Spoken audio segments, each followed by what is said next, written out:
We zijn heel hartelijk ontvangen en uitgelegd wat wij hier komen doen. Wij hebben een 40-voets container vol met sportmaterialen die wij doneren aan 8 scholen op Aruba.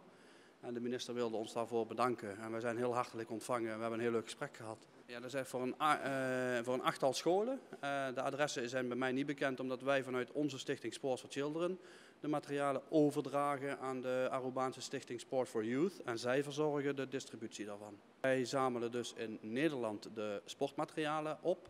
Die knappen wij op met vrijwilligers bij ons in het magazijn. En zodra ze opgeknapt zijn, dan doneren wij ze aan scholen die ze nodig hebben. Dus eigenlijk de materialen die in Nederland overbodig zijn, om wat voor reden dan ook, een tweede bestemming te geven. Voor ons is het belangrijk, ieder kind, waar ook ter wereld, heeft het recht om te moeten kunnen sporten.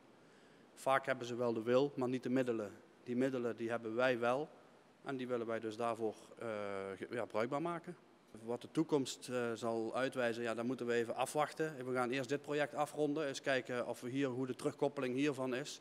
En wellicht dat er in de toekomst nog een keer een container beschikbaar gemaakt kan worden met materialen, maar dat moeten we later, de tijd zal dat leren.